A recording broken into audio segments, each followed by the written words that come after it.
your religion? I mean, I assume you're Christian, but I'm a follower of Jesus Christ.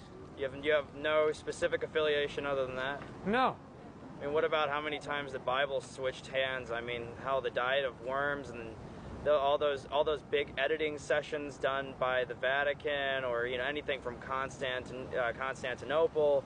What about how many times the Bible has switched hands and been translated? You don't think that, I mean, man is fallible, man has greed, so you don't think that man had the opportunity to switch around a few words, or maybe even change the perspectives? You said a second ago, it reads like the New York Times. Plenty of people won't read the New York Times because they don't think that the words are false, but they think it's very misleading. You don't think that's possible in its more than 1,500-year history? Well, what you have is the authors of the New Testament dying based on their claim that they had seen Jesus Christ risen from the dead. Now, when you watch Catch Me If You Can, you begin to realize that that young man was very, very deceptive. And he posed as a Pan Am pilot, and he posed as a doctor in an emergency room, and he posed as a lawyer. The guy played by Leonardo DiCaprio hadn't done any of that. But he lied his way through it. But the point is, he lied in order to benefit himself. The first century followers of Christ who wrote the gospel said, we saw Christ risen from the dead. It didn't benefit them. It led to their martyrdom. So persecution is verification?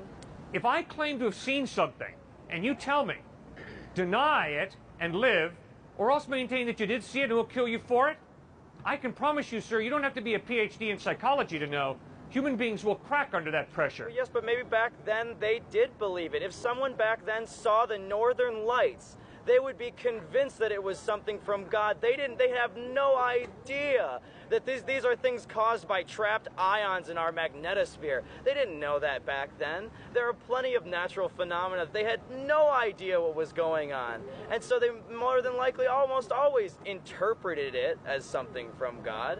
And yet what I'm saying is maybe they really did believe it was real. Maybe it really did seem real to them. Maybe they were convinced, but just because they were convinced and just because they were persecuted does not mean they were verified in fact. We don't have a situation of the northern lights, sir. In 1 John chapter 1, the Apostle John writes, that which we've seen, that which we've heard, that which we have handled with our own hands, this Jesus we're proclaiming to you. It is a clear historical claim. We were eyewitnesses. We ate food with him. We heard him teach. We watched him die on a cross.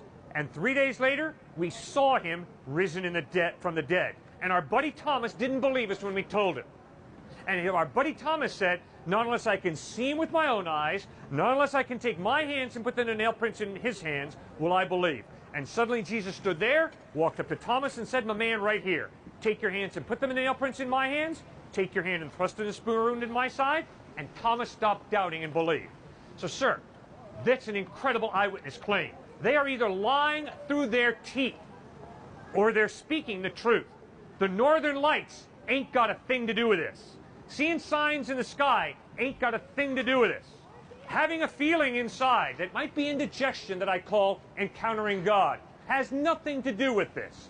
This has to do with we saw him, we put our hands and the nail prints in his hands, we talked with him, we ate food with him, this Jesus rose from the dead. That's the claim. They're either lying through their teeth or they're speaking the truth. If they're speaking the truth, it's the most important message in the world today.